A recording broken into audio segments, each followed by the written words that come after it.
Good morning, everyone. A news article in India Today on May 29, 2021 about reimagining education in the post-pandemic world reported that the coronavirus pandemic has seriously upended the education system. Along with the shift from classroom to computer screens, almost all aspects of learning are being tested. Format of instruction, attendance, evaluation, the role of technology, and human interaction are all being reimagined, and there is a growing possibility that some of these changes will last. The prolonged closure of schools and colleges has also highlighted some underlying vulnerabilities in the education system, and as various stakeholders are striving to address challenges and plug the gap. Education, as we know, is going to change forever. Blended learning will be a new norm, which has also been envisaged in the M.A 2020. Educational service providers in the private sector have developed and deployed app-based tools for school management and teaching solutions. But in order to use the same or to develop one customized to Indian setting, we need knowledge of e-learning and components related to the same. In order to fill this gap and make India Atmanirbhar in terms of developing e-learning content, apps, solutions, there is a need for specialized personnel, not programmers, not designers, but instructional designers who have a base of education and pedagogy. We are glad to launch this course, M.A. M.Sc e-learning, that program we have developed with an aim to fill this gap and make a difference. It's a proud moment for MIT Art, Design and Technology University, School of Education and Research, as we all have gathered here for the launch of M.A. M.Sc e-learning program, a program which will make a difference in the field of education. The inaugural of this course comes with the blessing of our Honorable Father Founder, Dr. Vishwanath T. Karad, President, MIT Art, Design and Technology University, creator and visionary leader of the world's largest dome, Vishwaragh Bagh, Loni Kalbur, Pune, India, and Honorable Executive President and Vice Chancellor, Professor Dr. Mangesh Karad, who could not join the session due to health issues. It is under their patronage that this course sees light of the day.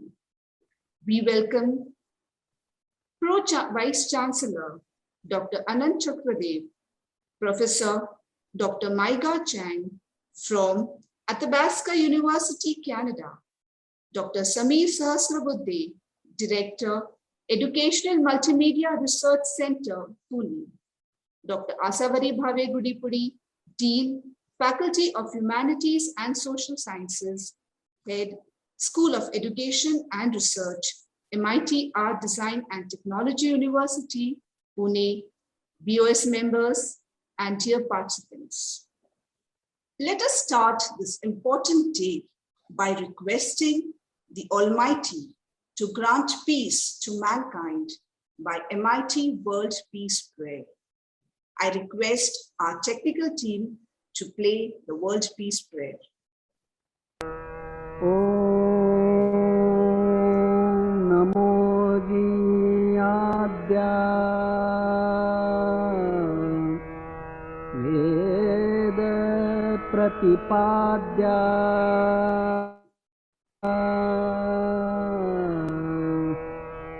Jaya Jaya Swasamvedya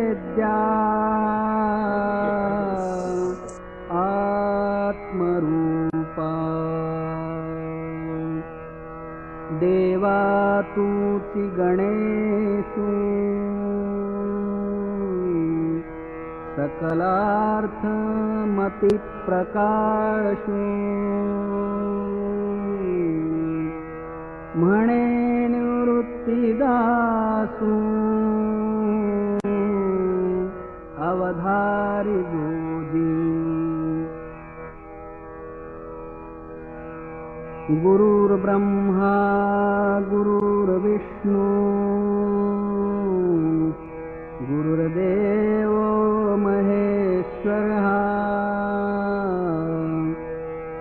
गुरुः साक्षात् परब्रह्मा तस्मै श्री गुरवे नमः।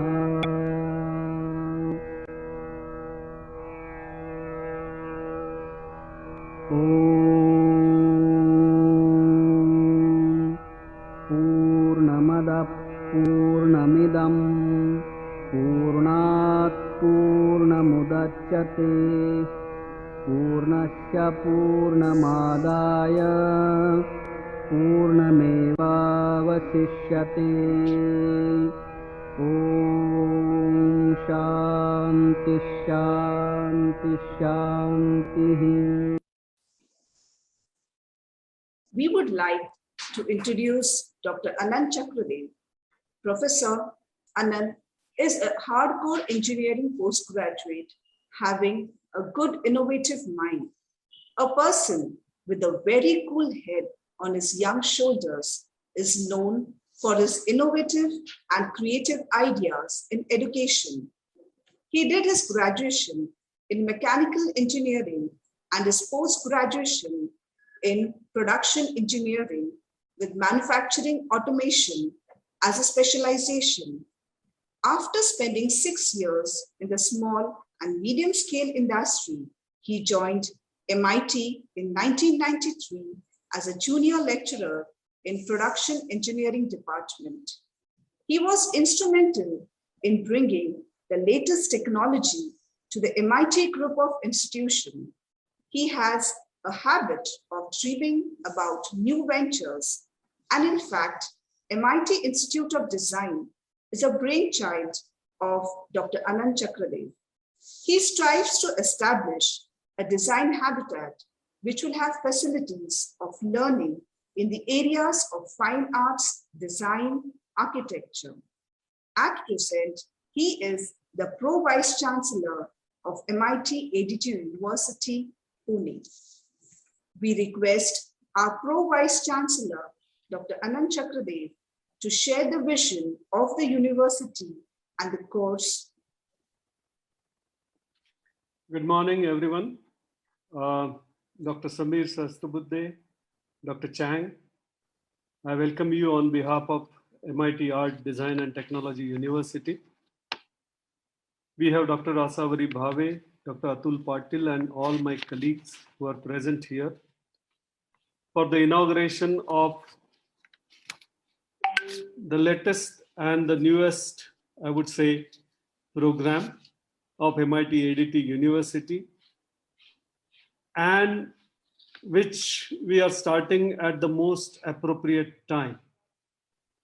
So it is, we call it as before pandemic and after pandemic. So now we are slowly heading towards after pandemic, hopefully after pandemic era. And this is the most appropriate program which I see, and most needed and most awaited, I would say, a program which is required very badly in higher education sector.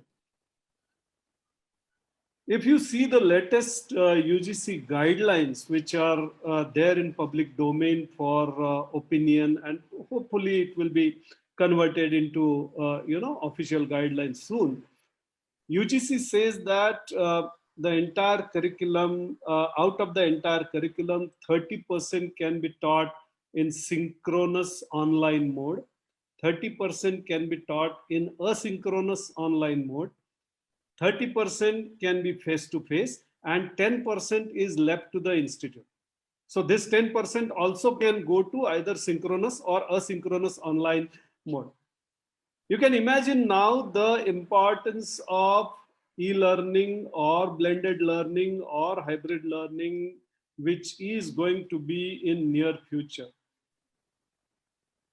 When we started, when we were hit by pandemic in March 20, everyone, including me, were of the opinion that there are some programs which cannot be taught online. It's next to impossible to teach those programs in online mode. I represent art and design sector. So we have fine arts, applied arts, design, architecture. And we were of the firm opinion that these programs can never be taught in online mode. But we were forced to get into online mode. And now I can confidently say that these programs also can be taught in online mode. So see the change. The faculty members who were of the firm opinion that face-to-face interaction is necessary, they cannot do anything without that, are now of the opinion that this is very good and it's saving their time, it has improved their efficiency. You will be surprised to know that students, we conducted student feedback and they are very happy about whatever has happened in last 1 year in online mode for the programs which were traditionally taught by face-to-face practice only. So this is the change which we are observing in higher education system, and this is not going to go away. This is going to remain. This is going to get strengthened day by day. And that is where we need to strengthen our ecosystem, our education system with professionals who understand this. So when we talk, already we have so many examples. It all started with Khan Academy long back, right? And then we have so many MOOCs platforms, so many freeware available, freeware programs available, paid programs available. Byju's has come, Upgrad has come, White Hat Junior has come, and there are many more in pipeline. And I'm sure at incubation level also, there are many more companies who are into this type of domain, this type of activity.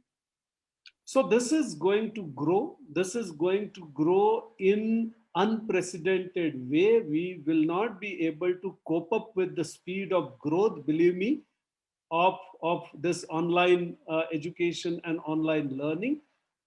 So we'll have to initiate something towards that. And that's why I feel that this is the most appropriate program at appropriate time, which we are launching under MIT Art, Design and Technology University. I'm also happy to see that there are two pathways. One is for engineering, sciences people, one is for arts, commerce. This is also equally important. At least in some areas, there are teacher training, facilities available. But in engineering, I hardly see any teacher training facility available to that extent. So it's a welcome decision to have two different pathways and have M.Sc as well as M.A. Of course, so many things will be common, but yes, there is a distinct difference in delivering arts, commerce programs and engineering programs and design programs and creative programs. So I'm happy. I'll be more happy if you have one more pathway which talks about creative programs also, because that is also is the future, and that is also going to grow in leaps and bounds. Another interesting thing, let me talk a little more about MIT Art, Design and Technology University. I'll not take more than 2 to 3 minutes. We, as a university, name suggests we are art, design and technology. So we believe in integration. We believe in this collaboration of distinctly different, so to say, faculties or so to say areas. We believe in those things. So we have two important clusters under this university. One is art and design and one is technology. But there is a third cluster which is not presented as a cluster, but very important part of the entire university, which is School of Humanities, School of Education and School of Vedic Sciences.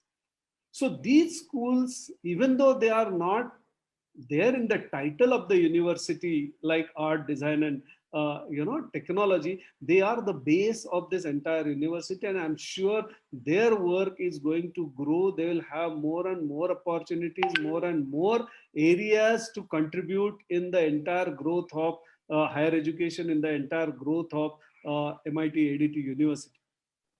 So we believe in collaborations, we believe in cross-disciplinary, multidisciplinary type of approach towards higher education. And that is the reason why we have all these disciplines. So we have fine arts, applied arts, performing arts, media, journalism, design, architecture as one side. We have bioengineering, biosciences, engineering, computer science, technology, marine engineering, management programs on the other side. And to support all these things, we have this third domain, which is education and humanities. So I'm sure we as a university are very well equipped towards this multidisciplinary, education, and we believe in that. We believe in integration. When we talk about e-learning as an activity, there are three domains which what I understand. One is understanding the technology, another is content creation, and third is the digital infrastructure which is required for this. For the first time in the history, we realized that we are very weak in digital infrastructure, not as a university, as a country, I'm saying.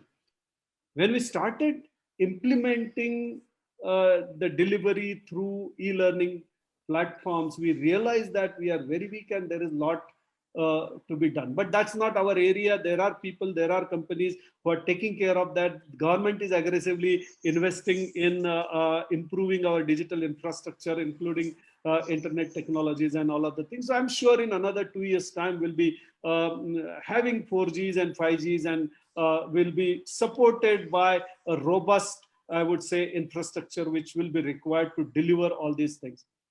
What we as educators will have to focus on is content creation. Of course, yes, that is our main job, and we are experts. We are supposed to do that. And I'm sure this M.A. M.Sc program is also focusing towards content creation as one of the aspects, in addition to some other areas like storyboarding and all those things.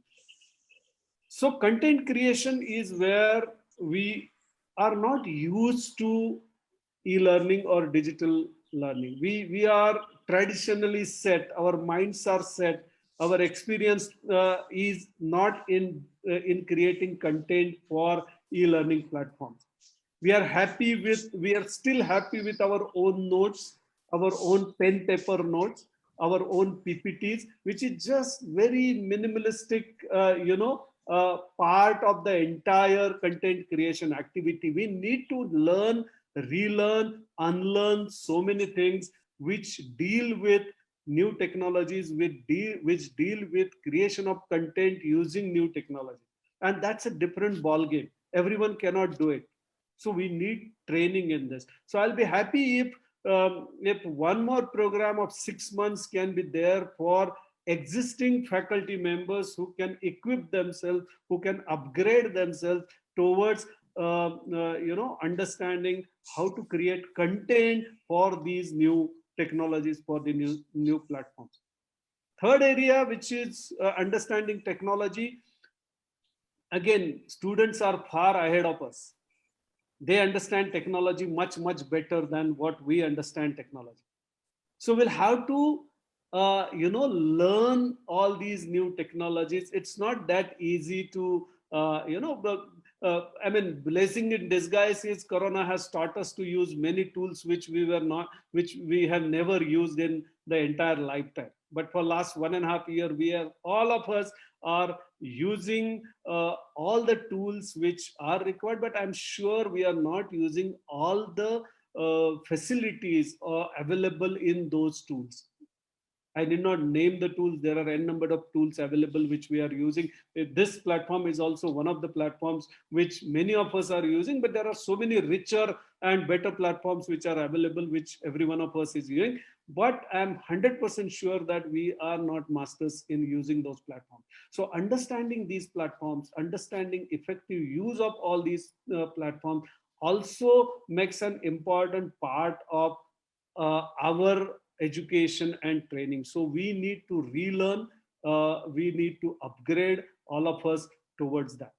So if some of these aspects are being covered in our MSc or MA program, or all of these aspects are covered under our MA or MSc program, I think that will be a great addition to the existing portfolio of higher education, to the existing portfolio of MIT Art, Design and Technology University. And going back to UGC guidelines, which I think UGC has taken the right step at right time, and they are aggressive enough. Even our new education policy is talking about that lifelong learning. They are talking about lifelong learning. They are talking about e-learning. They are talking about hybrid learning. So I think this is the best movement. This is the best time where we should promote these programs, where we should have more and more of these type of programs, which will help all of us as a community and the entire student community to grow. So it will be learning anywhere, anytime hereafter. And that is a biggest, I would say, industry which is coming up. I'll not be surprised if Baiju becomes world's largest university in near future. I'll not be surprised about that. If Google is our competitor in near future, I'll not be surprised about that.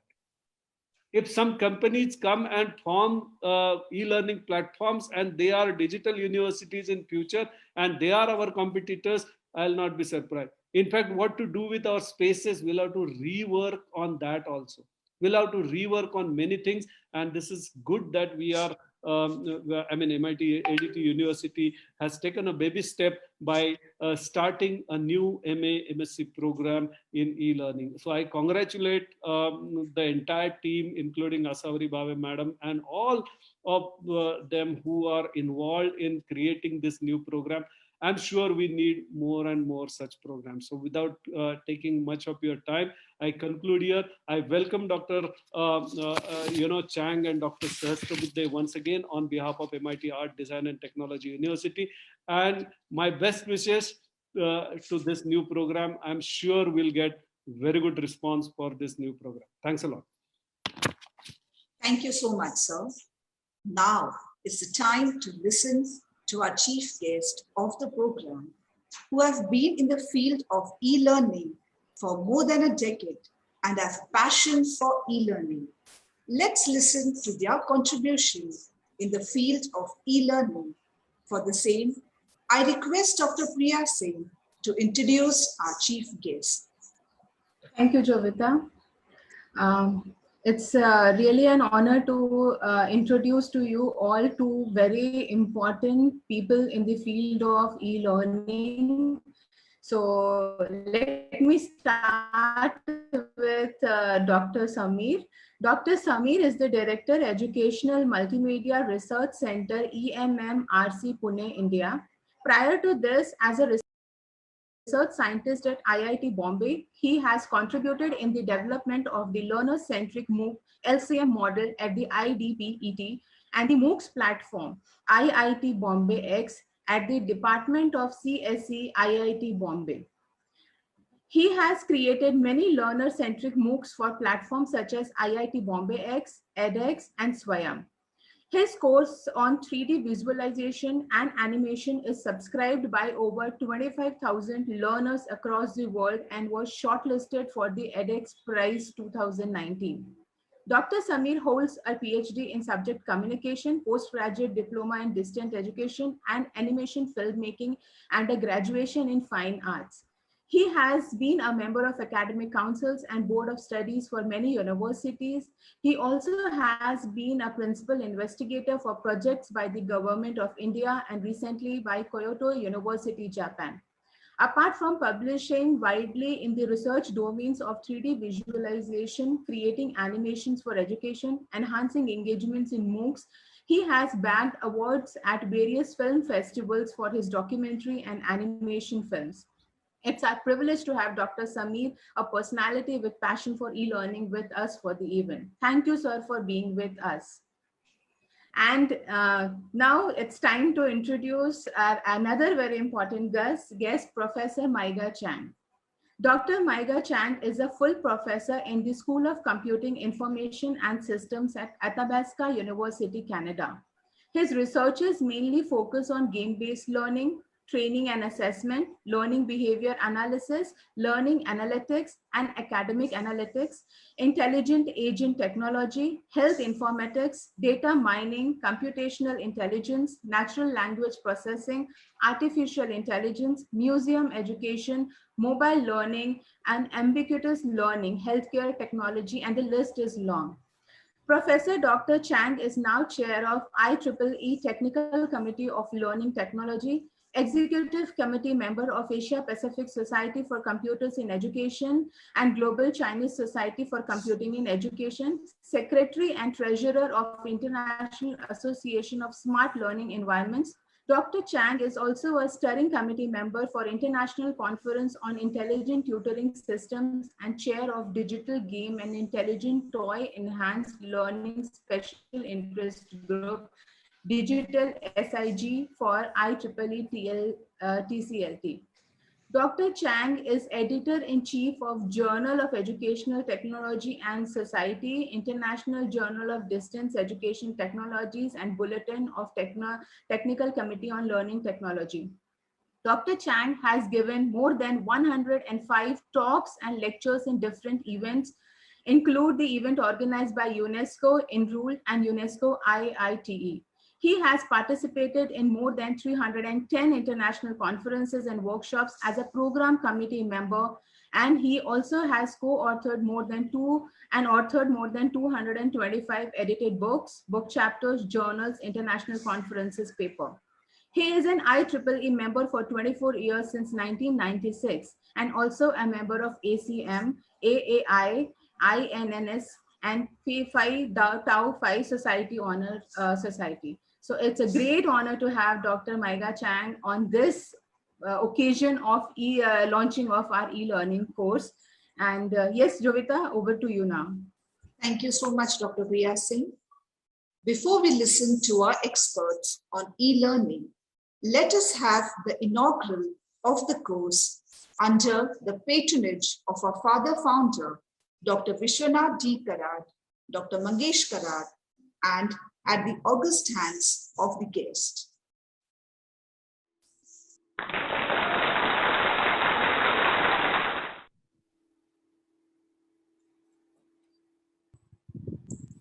To hear more about the importance, opportunities, and experiences of our guest in e-learning, over to you, Ms. Ajita Deshmukh.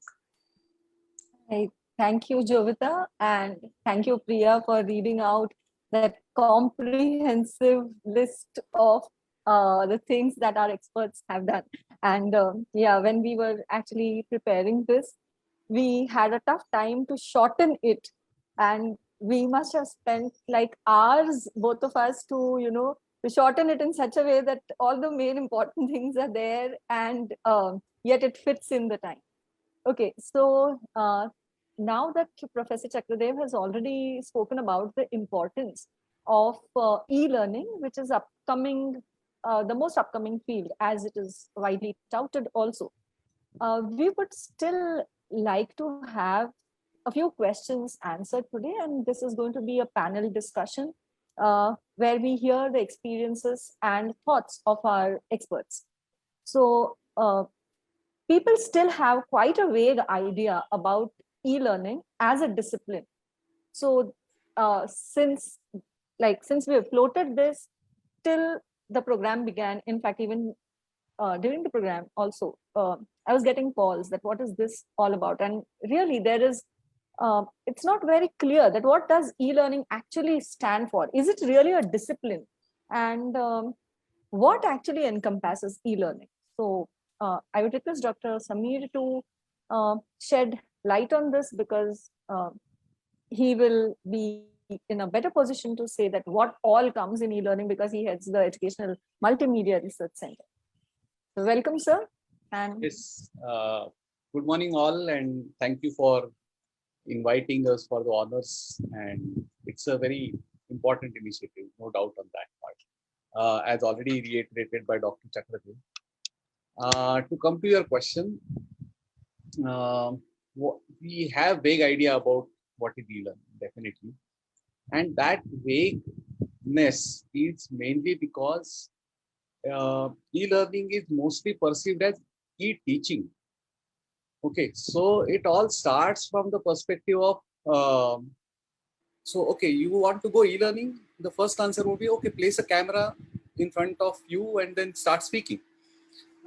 If you want to add some more glamour to it, maybe you can have some slides and all, and then insert them at appropriate times. And if you are too fancy about it, then you can use some handwritten notes or some digital boards that you get or something like that. You remember Salman Khan, not the filmy one, and all these things, anecdotes keep coming suddenly. And so it's a complete directed narrative from e-teaching side. So teachers have been looking at it as a different approach to address students. That's all it has been. It's like the painful part is that e-learning is not perceived as the learning mechanism, like how people learn in an electronic manner. Although we were forced to learn this because suddenly the pandemic told us that, okay, now people are not going to come to your colleges classrooms, and they are going to do it on their small little mobile phones sometimes, and they will not have power to charge their phones, and all these problems suddenly were like a rude slap on our faces when we found it out. But still, it took a lot of time for people to come up from this syndrome of e-teaching to e-learning. And that is, I think, why that vagueness is. So going away from the definition that e-learning is not just videos, it is not just interactive demos, and so we have to go beyond that. That realization is actually, I think, where the problem lies about the vagueness, and that's where all these other questions come up. Like, is it a domain of education? Is it a domain of technology? Or is it a domain of design? Or is it a domain of literature, writing, content writing? All these questions pop up from the point where we perceive it only as e-teaching. So I think this would be my answer, which I strongly believe in, and I have I have getting bugged because of that answer quite a lot. So I just thought of sharing this. Yeah, thank you so much. And like, very truly, it's not about just e-teaching, right? Because we have come a long way from computer aided instruction, where it was teacher centered, to now becoming data driven, to integrating AI in it, gamification, and the list goes on, exactly the way Professor Chang's bio goes on and on. So here, with the vast experience that you have in the diverse fields, Professor Chang, would you start with this, that where do we actually see it heading? Because most of us, we have just switched on the videos and started giving lectures. And like Sir said just some time back, that yeah, a little fancy thing, presentations and all, but there's much more beyond it. And where do we see it heading? We'd like to hear from you. Yeah, so thank you so much. And I first of all, I need to say that if we just switch to camera like what we did right now, actually, we are talking about just converting traditional education into an online platform. So we have a classroom in our school now. People, they cannot get into school, so they need to in their home and then join the session with their camera. So that is not really what we call learning. So in the learning technology area, especially like advanced learning technology area, we have like 14 tracks, so 14 different directions. So that is why you see my resume or my interest, they cover so many things. For example, the first topic is about the open educational resources. It's about MOOCs. So anything that can be open for students to use, for teachers to use to create their material or teaching course. The second one actually is adaptive and personalization learning. So you may, when you hear that term, actually, you may wonder what is the difference between adaptive and personalized learning. Actually, it's very simple. So for example, I know you want to learn something. For example, let's say I want to learn French because I'm in Canada. So that is my needs and my desire. And also I know your degree. So for example, my wife can speak in French, I cannot. So I'm in the beginning level and my wife is in the intermediate level, something like that. So I also know that you have some kind of a confusion in terms of something. So with lots of things, we can create a personalized learning service for you to make sure that you can learn better and more efficiently. On the other hand, I know you are learning French, but right now you are on the bus in very busy Mumbai situation. Do you really want to listen to some kind of audio? Or do you want to practice your French speaking through your mobile phone? No, that is not making sense. And also, I know I detect that you are walking on the street. So in that case, can I ask you to play a game?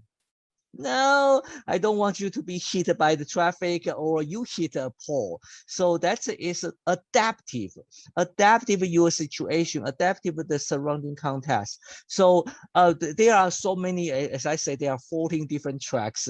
So right now I'm only talking about track 2, but I don't want to go further. I will give you a link so you guys can take a look at the different tracks. And of course, digital games, big data analytics, and technology enhanced disability learning, and AR, augmented reality, virtual world environment. And also very important one is technology enhanced assessment. So how to assess your students' learning situation. In the traditional university, you ask them to write an exam, but now they are at home. Okay, you come to the school and write that exam. It is not possible in Canada because when we were locked down, we don't allow anyone, including faculty members, to go to university. So how you assess your students' learning outcome, that will be another challenge. So I would say there are so many directions, and the 14 tracks definitely will cover most of them. Thank you so much for that insight. Yes, because we can't have one single program which could just be taken by everybody, and that adaptive learning is what is actually the future. In fact, not the future, the present, I guess, because we just can't have it that way, that like, one size fits all. And I was just thinking about the way you said that while walking, I could hit a pole if I'm going to play that. So, and we have seen all over the world, there have been certain like concerns raised when there was Pokemon Go also. And because like you, I am also a game evangelist. So yes, we also have I've taken part in the gamified versions on educational part as well. But Dr. Samir, would you like to share from your experience, where do we see it heading now in India, that Professor Chang has already talked about, the global scenario? Yeah, I pick up that word adaptive thing, but only thing I will just put it in a different context. I feel that the important decision or important strategy is going to be the affordances which are offered by the e-learning. So when we say e-learning, we have so much of gamut of things, and every piece of electronic piece comes up with their own affordances. The problem right now happening is that we are force fitting education to just be there on that device, not realizing the affordance of that device, which has to be properly exploited in terms of getting it. So when we got a facility that we can record somebody's eye contact or eye contact on the screen by creating hotspots and these things, how are we using that is more important than beaming everything on screen. So are we utilizing, like for example, the text messaging and versus calling? So when mobile phones were introduced with the cumbersome keypads and all that, so people just realized that we calling it better, but not realizing that the person we are calling could be driving. And then we have this tendency of people actually tilting their head and holding the phone within that. So mobile phone as a thing, but as an affordance, are we looking at it at the affordance level? And especially when we are not in a life and death situation, but we are in an education thing where it has to have assimilation, it has to have some learning out of it, knowledge has to be generated. In that case, are we unnecessarily force fitting things? So I think the way forward, the direction that it has to go is to critically analyze the affordance of the tools that we are implementing and then go in that direction. So whether the game is the best thing for this concept that we are trying to say, and then go for a game, rather than gamifying each and everything, because this is another trend. And being an animator, I come across such queries all the time. Like, can you suggest animation? I'm teaching a course on something like it could be anything. And like even they said, like, can we create a good animation for maybe demonetization? It could be very nice, interesting. I said, but that's okay. But the idea is not, it's not a solution for everything. Animation has to be used at a certain case. It has to be treated based on the affordance it applies. So I think the problem is there. And that is where a formal educational program is very necessary, because otherwise the entire thing is in the control of either technologists who are just pushing technologies after technologies, or the teachers or instructors or the people who have not got training in a formal manner, just pushing things for the sake of it. So these two things have to be balanced, I suppose. I think that's the way forward. Yeah, thank you so much. And I could relate so much to what you said, because I have been on both sides of the table. So when I started off in e-learning, I used to think that why can't the person who is an ID understand what I am trying to say and create a chemistry program for what I wish to create? And then it was all where I came on the other side of the table, that is, I came into e-learning. I really understood that, yeah, it just can't happen overnight. You really need to have a formal training is always better instead of going on the fly. And that is what you have touched upon. But would both of you like to share any experience of yours when you really felt that the formal degree in maybe instruction design or maybe e-learning could have helped a particular person with whom you were actually in touch with, or for preparing some program or some e-learning thing? Is there anything that you would like to share? Samuel? Yeah, yes, Dr. Chan, definitely. Actually, I am volunteer some year by myself. Okay. Anyway, so basically, I think that a program will be definitely very useful and very important, because everything has some kind of prerequisite you need to know until you can do that. So of course you can have any kind of idea. For example, you can have any kind of idea in terms of academic analysis. So right now I'm talking about some kind of terms. So for example, we have a learning analytics, we have academic analytics. So they are all belongs to data analytics, and you can consider they are all about big data analytics. So don't bother about the terms. What you can think of is learning analytics is something that we want to analyze students' data and trying to find out what kind of misconceptions they have, what kind of challenge they have, and also maybe provide them a better way to reach the goal. So for example, encounter the problem, or if you want to become an engineering, what you should do, what kind of courses you should take.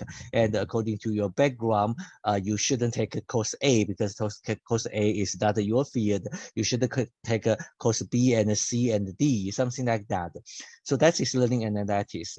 Academic analytics is more like for university and school and teachers. So we can tell you which student is a risk, at a risk of dropping the course or having some issues. They will not come back tomorrow, something like this. So you can consider everything is about data analytics. Okay, so you can have a dream that trying to create a data analytics program or a data analytics function for teachers or for the university registrar or for dean to decide what course they should open to for next semester. But that is a dream. You will not be able to know what kind of methodology, what kind of data you should collect until you can do that. So with a program, students, they can learn necessary courses step by step until they can reach that goal. So that is a kind of idea. We have an e-learning program, and some students, they may want to at the end become a educational game expert. Some other students, they want to become a data analytics. So in that case, I saw in the program we have some kind of a kind of project course which students they can choose, they can take by according to their interest. I think that will be very nice to train different various students in different area inside the e-learning in very good way. Yeah, thank you. That was very insightful and like very pointed, because at least in my limited experience, what we see here is when we talk of data analytics, usually people think of data analytics as the analytics that are there for social media or maybe the YouTube views, or I mean, it just, the buck stops there. So, but there is so much more than that, and that could be a very upcoming thing that, like you said, it should be looked into for in the next few years.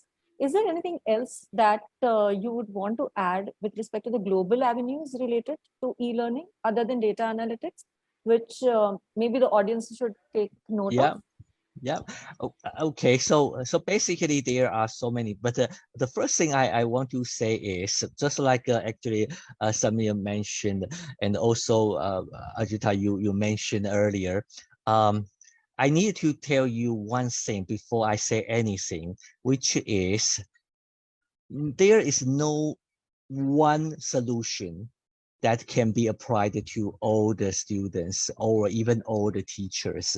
So for example, I am a gamer, so I like to play game. So when I use educational game or gamification, like Samir mentioned, in my class, that will be very successful story. But on the other hand, if you don't like a game and we want you to use a game in your class, then you can consider a salesman or saleswoman need to be able to like what they like the product, so they can really sell the product to the people. So that is the first thing. The second thing is any people, just like you and me, we have different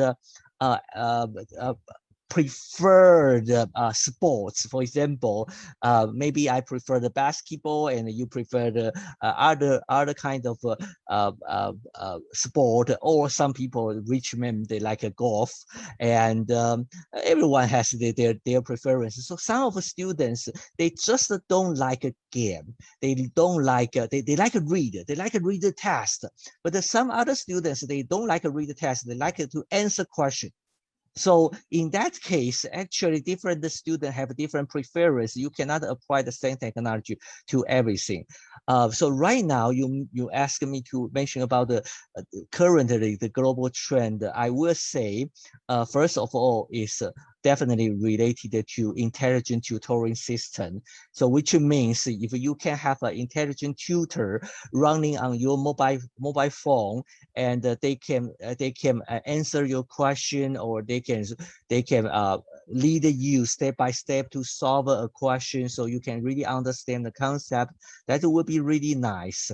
And also, if this kind of chatbot, like what one of the research I right now I have is using what Samir mentioned about the eye tracking and also their emotion detection to see which part of on the screen when they are reading, they are feel very anxious or they are not happy. So in that case, we can really understand, okay, you designed this course very bad, because everyone, when they look at this part, that is some kind of problem. They have a negative emotion. And when they look at this unit, they will be very happy because they understand something like this kind of things.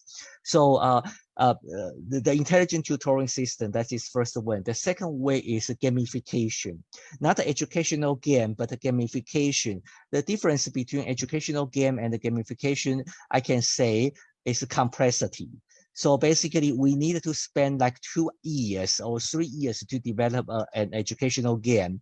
But for gamification, you can create a ranking list. You can give students virtual points or virtual items very easily, even with Moodle, an online management, learning management system. You can create those kind of things very easily. So you can integrate in your class very quick, and students, they will appreciate it because they can get some rewards from doing something. So that is gamification. And of course, one thing is technology enhanced assessment. So that is something we everyone want to do that, because right now you are in home. How can we assess your performance? And also, how can we detect the cheating? Because you are at home with your computer, you can open another browser, you can use another computer. How can we do that? So that is another thing. One more thing, actually, is not a really global thing, but it is raised by some of the researchers in United States. They call remote learning. So for most of us in learning technology area, we think remote learning is an old term. But actually, the researchers in the United States, they applied a new definition for remote learning. They said, okay, we are not talking about who are living in rural area. We are talking about some students, they can attend a class in school, but now you ask them to study at home. Unfortunately, due to the family issues or due to the money, they cannot afford this kind of learning. So they call that they are remote learning students. So not because you are living in rural area, even you live in city, you cannot afford a new device, like Samir mentioned about buying a new device or even charging your battery. So that is another new area, I would say. Very EDI, that is what Canada right now, we are very emphasize equity and diversity and inclusive. So so how can we also include them in the e-learning? So that is everything.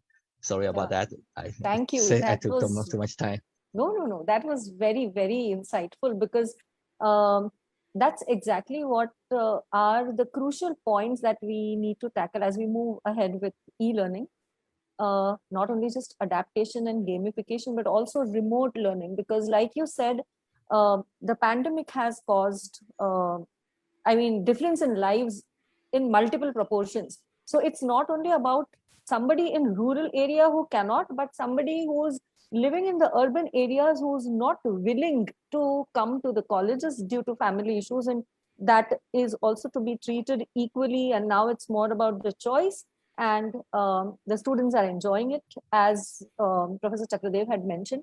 But now I come to the most dreaded question, the most dreaded question in Indian context, because when I was also used to be bombarded with this question, that you are a chemistry postgraduate, what are you doing in education technology? So yeah, So, and is there any scope? So, because it's an Indian context, I would actually like Dr. Samir to ask, to answer this question, because this is typically a question where people will ask, who can enter? Who can come into education technology? Do I need computer? Do I need statistics, as Professor Chang had said? I don't come to both. I don't come from both the things. Then am I eligible? And then the typically dreaded Indian parents question, what is the scope? Dr. Samir? Yeah, I think if you just look at the participants of the session today, you will get a lot of fodder for answering that question to the parents.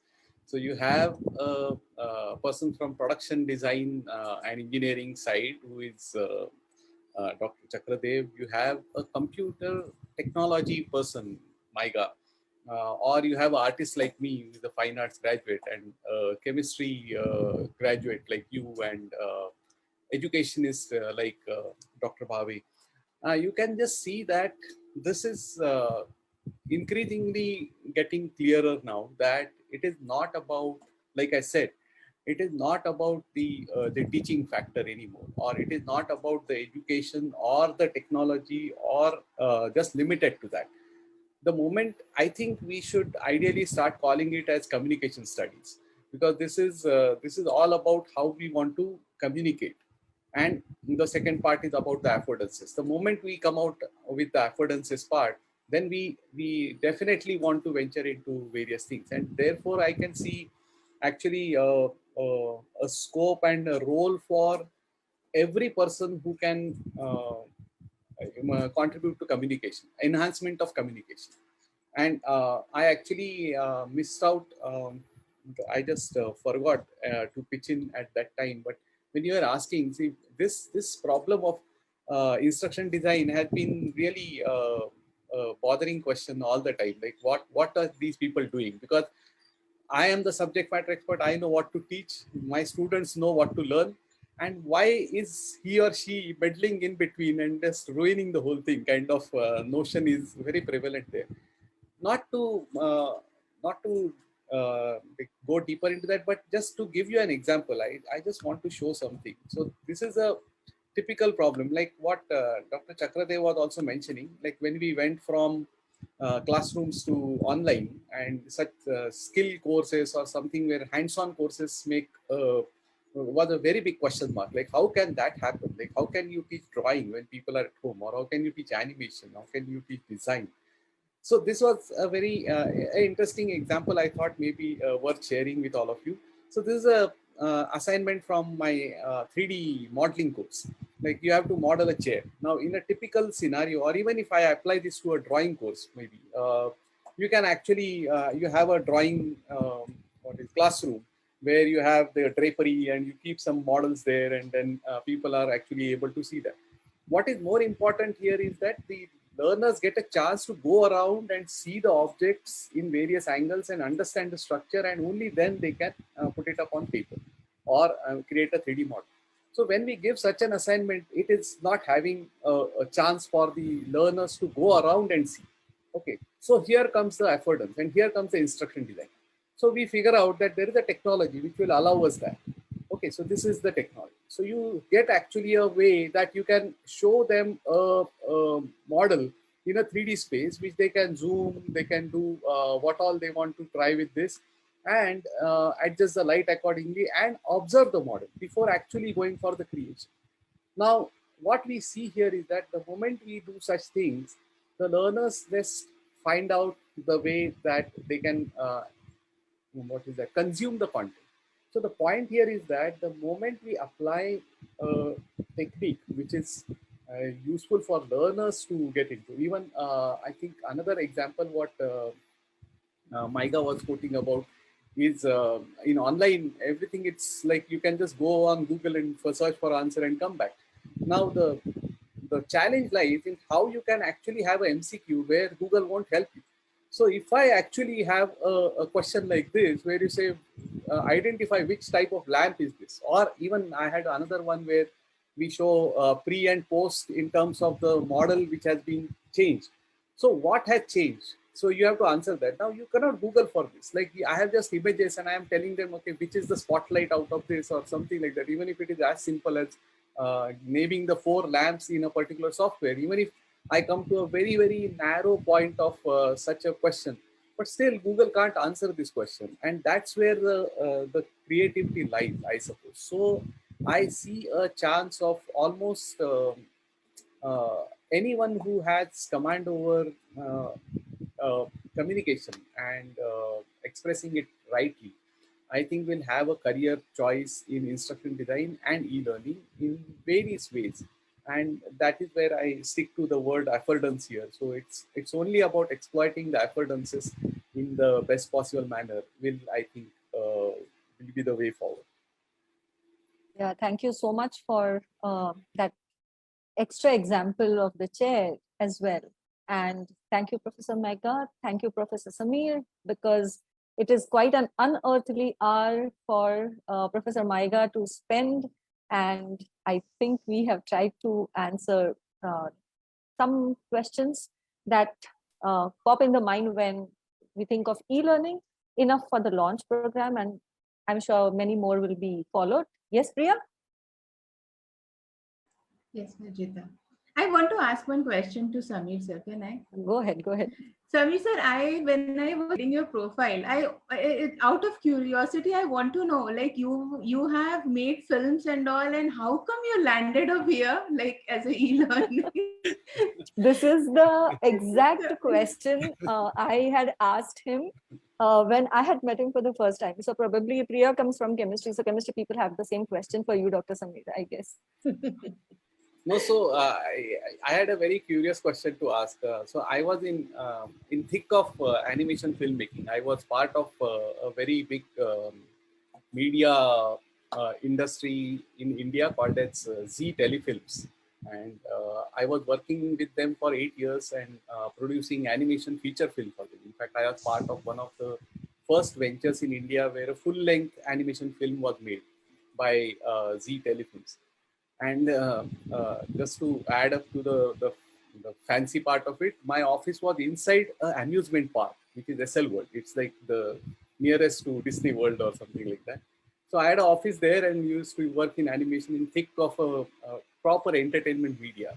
But then I was not very sure about where that was headed to. But additional important question was that when I see children of any age, I mean, like age doesn't matter.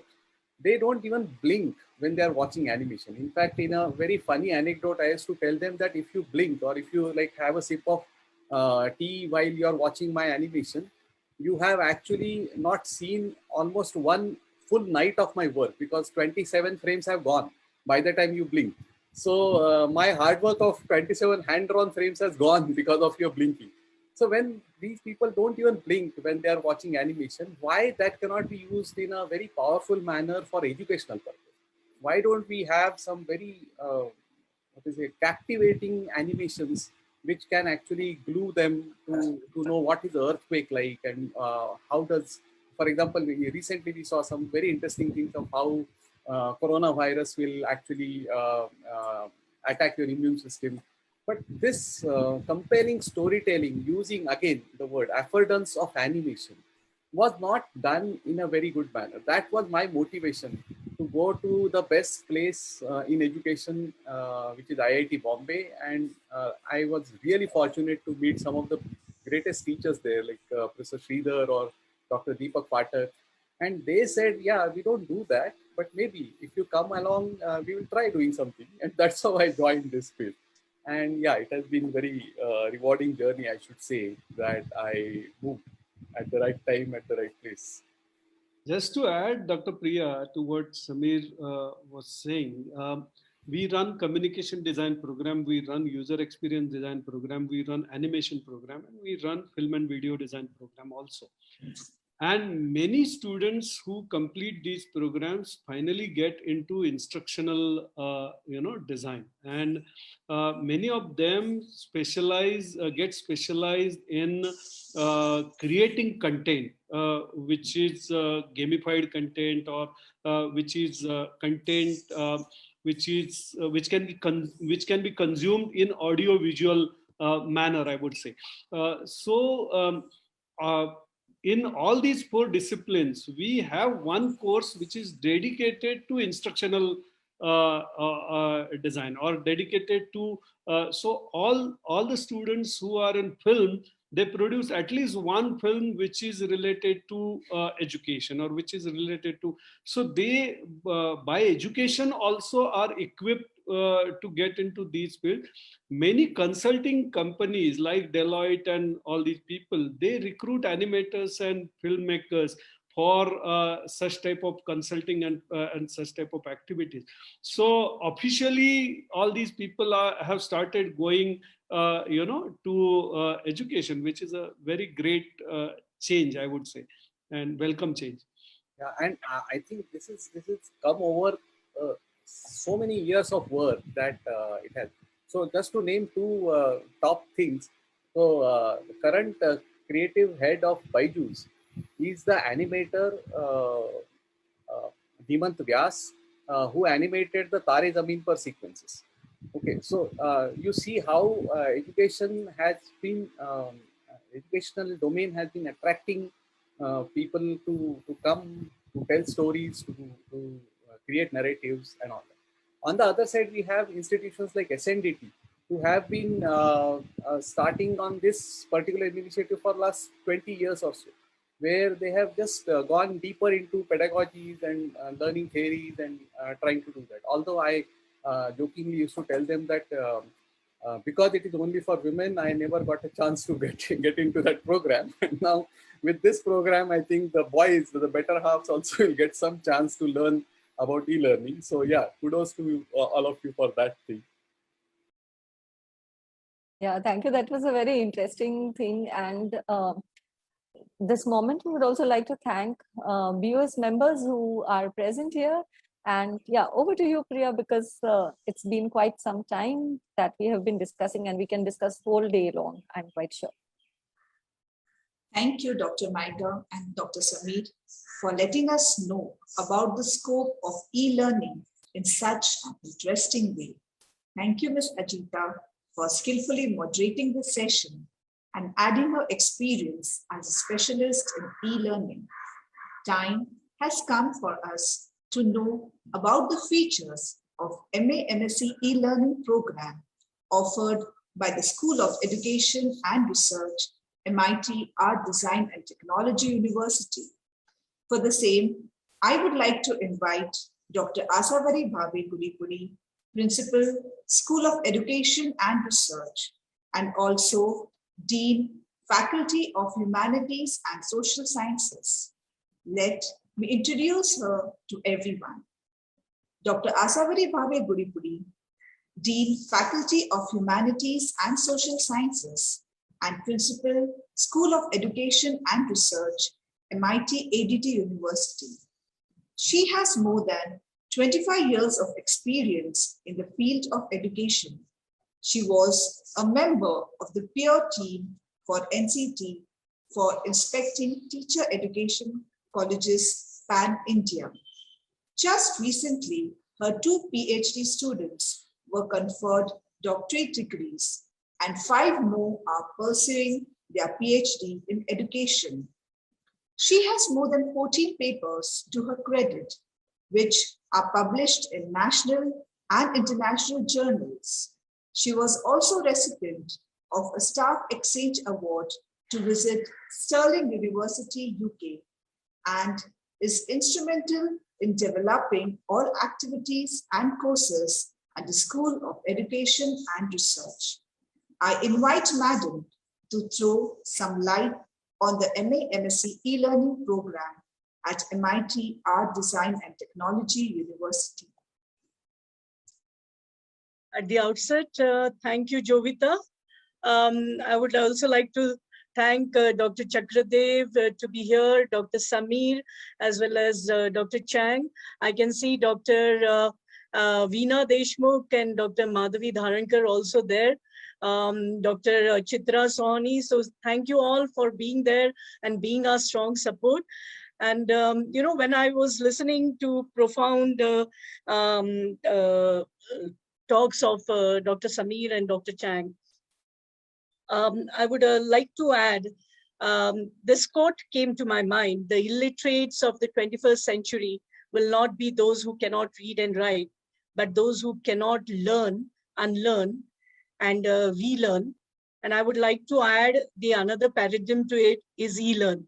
So, saying, as specified by Dr. Chakradev, we at MIT Pvt University are very much aware that the world is changing at a very faster pace.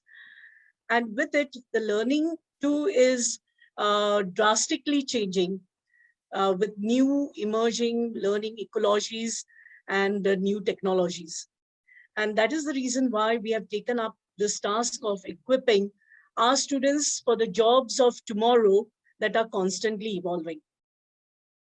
And this is when Dr. Mangesh Karad sir, when I was talking to him, he said that we need to bring in a course where it is relevant to in today's time, and we contribute to the field of education. And that is when this whole idea of launching 2-year postgraduate program with multiple entry and exit points evolved.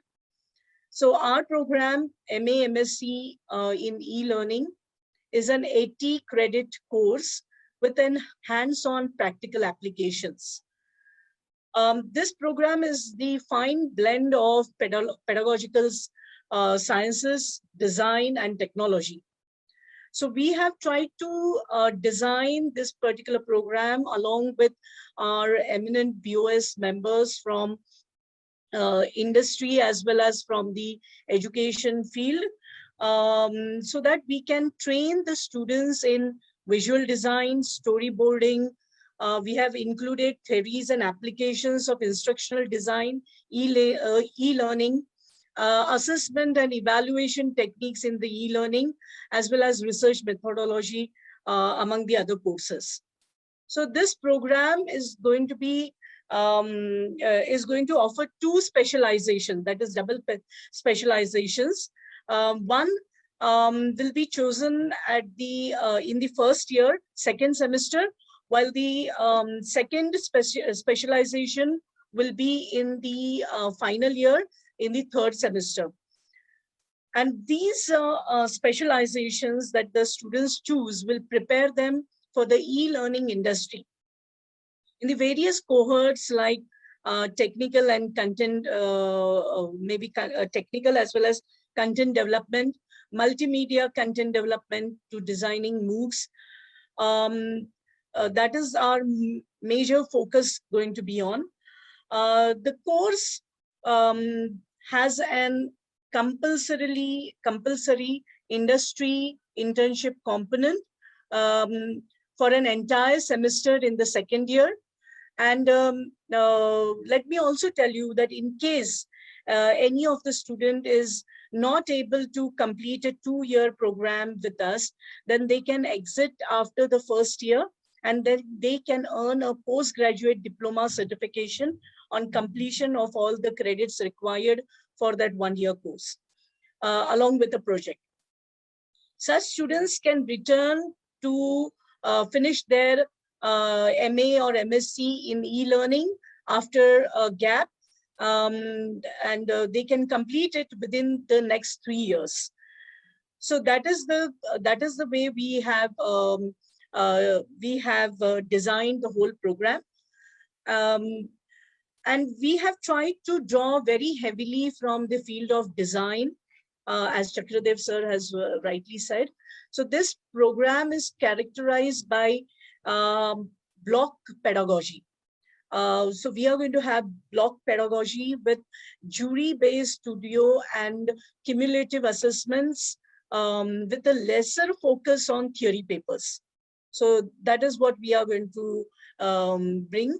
The postgraduates of MA, MSc e-learning program, they will be equipped to do things like creative, interactive, and engaging e-learning course incorporate technology in the classroom, develop new and more effective instructional designs for education, and also can show, they can also show the educators how to use learning technologies for professional development. So we are trying to bring in a strong e-learning industry connect through our internship and practicum work. That is the main USP of this particular program. Anything else you would like me to add? Okay, let me also tell you the eligibility criteria for this. The candidates who want to pursue MA, M.Sc in e-learning can be graduates from any discipline, but they should be familiar with computers, no doubt about it, and internet. There is no coding or programming knowledge that is required or mandatory. But the selection of the students will be done based on the entrance test, and we have a very limited seats of 30. So we would like to tell all those who are interested in this program that MIT ADT is the only second university in the country to offer such program, and the first in the private universities to offer this program. Saying that, I'll hand it over to Jovita. Jovita, you would Yes, like me to add anything more? No, ma'am. Thank you so much, ma'am. To know more about the course, you can log into www.mituniversity.edu.in or mitser.edu.in.